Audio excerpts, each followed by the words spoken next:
Como uma nota de $1 encontrada em 2018 pode ser uma pista para o desaparecimento de uma menina de 11 anos que aconteceu em 1999. Essa nota aí foi encontrada com uma mensagem escrita à mão, supostamente escrita pela menina desaparecida, dizendo que ela ainda estava viva. Mas tem alguns detalhes que colocam em dúvida essa nota e vamos ver então como foi o desaparecimento e o que se sabe sobre essa nota de $1. Eu sou Thiago Santos e sobre a infância da menina chamada Michelle Biggs não tem nada muito específico. Foi um começo de vida normal, ela nasceu em 31 de maio de 1987, ela tinha 2 irmãos mais novos e moravam com a família na cidade de Mesa, no Arizona, nos Estados Unidos. Como eu já falei, não tem nada preocupante na infância dela, então a gente já pode pular lá pro ano de 1999, quando ela tinha 11 anos de idade e estava na 6ª série na escola. No final da tarde do dia 2 de janeiro de 1999, a Michelle e a irmã mais nova, Kimber Biggs, estavam brincando na frente da casa deles, ali na cidade de Mesa. Segundo a própria mãe, chamada Tracy Biggs, ela estava na varanda da casa observando as crianças brincarem ali na frente. Só que ao redor das 6 da tarde, ela entra na casa para fazer alguma coisa e a Michelle e a irmã ficam lá fora porque elas estavam esperando um caminhãozinho de sorvete passar. E tem um detalhe importante da história aqui. A Michelle tinha ganho algumas moedas da mãe justamente para pagar o sorvete. Guarda esse detalhe aí. Cerca de 5 minutinhos depois de a mãe entrar na casa, ela percebe que a Kimber entrou na casa e diz que o sorveteiro ainda não tinha vindo. E aí a mãe só diz que tá tranquilo, outro dia ele viria e fala para Kimber voltar lá para fora e chamar a Michelle para entrar, que já tava na hora de parar de brincar. Ela vai, só que alguns minutinhos depois ela já volta de novo para dentro da casa e diz para a mãe que não conseguiu achar a Michelle lá fora. A mãe vai junto então lá para fora e logo elas já dão de cara com a bicicleta rosa da Michelle caída na calçada. A Kimber, depois de adulta, disse em entrevistas agora já que ela lembra claramente de ter visto a roda da bicicleta ainda girando quando ela estava caída ali na calçada. E aquelas moedas que a Michelle tinha para comprar sorvete estavam caídas, espalhadas ali pelo chão. E isso para a mãe já foi, claro, um sinal de que alguma coisa estava errada. Parecia que ela tinha sido puxada da bicicleta. Imediatamente a mãe começa a procurar ali pelos vizinhos, não encontra ela em lugar nenhum, aí ela entra em contato por telefone com algumas amigas, com pessoas da igreja que ela frequentava, e ela pede para que eles venham e ajudem a procurar. E isso aconteceu, foi bem rápido até, várias pessoas chegaram ali na casa e em pouco tempo já tinha mais de 50 pessoas atrás dela. Eles ligaram também para a polícia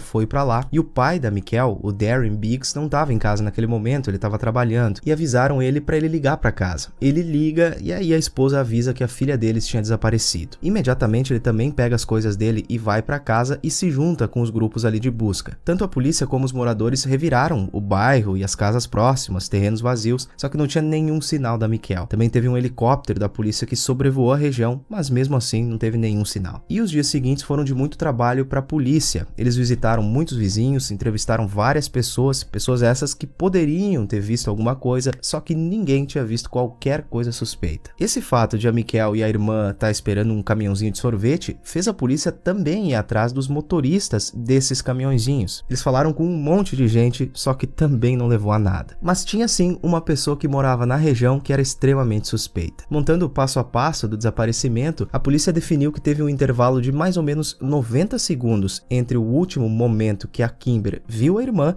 entrou na casa e voltou com a mãe lá pra fora. Mais ou menos 1 minuto e meio levou isso. E nesse tempo é que eles imaginam que alguém possivelmente arrancou ela da bicicleta e levou. E um dos vizinhos ali da casa, chamado D. Lee Blalock, acabou virando o principal suspeito quando em outubro de 99, 9 meses depois do desaparecimento, ele foi acusado de 9 crimes, incluindo agressão física, abuso e até sequestro. Ou seja, pelo tipo de crime e principalmente pela distância de onde ele morava, tranquilamente nesse 1 minuto e meio, ele poderia ter ido até a casa da Michelle e levado ela. Só que tinha um porém. A polícia entrevistou ele para falar sobre esse caso e ele tinha um álibi. Ele disse que estava em casa o dia todo e exatamente ali às 6 da tarde, supostamente ele estava assistindo um jogo de futebol. E esse álibi foi confirmado pela esposa dele na época e pela cunhada. E apesar então de muitas suspeitas, não conseguiram ligar ele com esse desaparecimento. Só que esse Blalock foi preso e tá preso ainda hoje em dia, cumprindo 187 anos e meio de prisão. Pena essa que ele pegou por esses outros crimes que ele cometeu. E o detalhe é que depois de ele ser preso, a ex-esposa e também a cunhada assumiram que mentiram na época. Ela diz que o marido tinha sim saído de casa lá no dia 2 de janeiro, exatamente entre as 5h30 e as 6 da tarde, que é o momento exato do desaparecimento. Mas mesmo com tudo isso, o cara diz que ele não teve envolvimento com o sumiço e não conseguem ligar ele a isso. Claro que a família continuou tentando encontrar respostas e muitos anos depois, já quase 20 anos depois, em 2018, é que surgiu a, entre aspas, primeira pista. Foi no dia 14 de março de 2018 que um cara foi até a polícia na cidade de Neenah, no estado do Wisconsin, também nos Estados Unidos, isso a cerca de 2.800 quilômetros de distância de Mesa. Ele entrega para a polícia uma nota de $1 que tinha uma mensagem escrita de caneta na borda da cédula. Tava escrito: "Meu nome é Michael Biggs, sequestrada de Mesa, no Arizona, estou viva." Isso chamou muito a atenção e a polícia do Wisconsin entrou em contato com a polícia do Arizona e aí eles começam a investigar. O primeiro ponto importante é que o nome dela não está escrito certo nessa nota de $1. E segundo, que a família viu essa nota e disse que a caligrafia não era da Michelle. Muita gente questiona isso porque será que em todo esse tempo, quase 20 anos,